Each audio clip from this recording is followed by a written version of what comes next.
muddo badan ayuu duurka ku noolaa.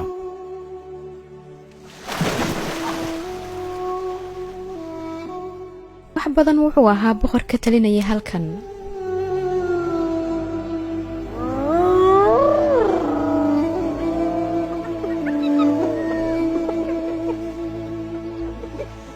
guuxiisa iyo dhogortiisuba duurjoogta kale way ka carari jireen.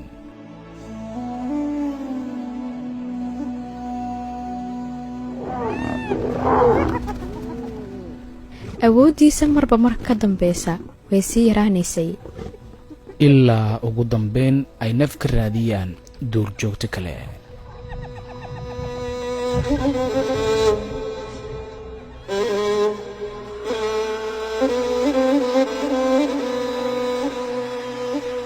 maanta wuxuu u baahan yahay heel iyo garab walaal.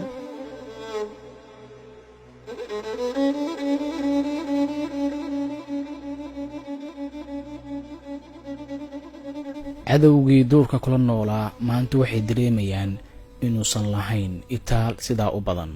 sidaa darteed waxay rabaan inay maraqiisa cabaan.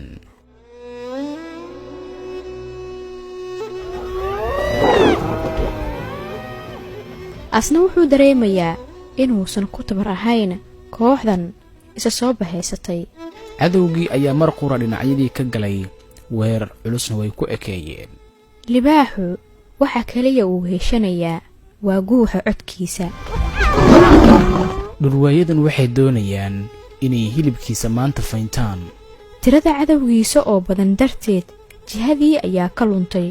wuxuu garan waayey meesha uu xaal ka bilaabi doono. fadhigan wuxuu ka dhigan yahay hab istifaacid ah maadaama hadduu cararo ay ka khatar badan tahay. marmarka qaarkood wuxuu samaynayaa wax naf hurid ah oo weerar yar ayuu fulinayaa. taasi waxay sii kicinaysaa hanka cadowga. markuu istaagaba jaanis weyn ayay u tahay kooxdan weerarka ah. rajadii dunida ayuu ka sii quusanayaa.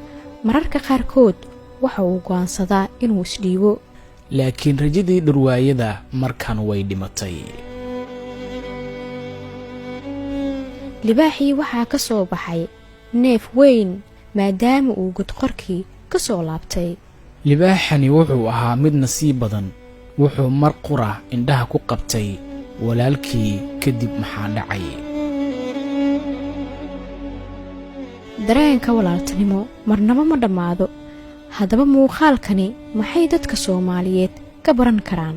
ma laga yaabaa in Soomaalidii kala tagtay ay dib mar un isugu soo laabtaan kadibna cadowgooda ay u midoobaan?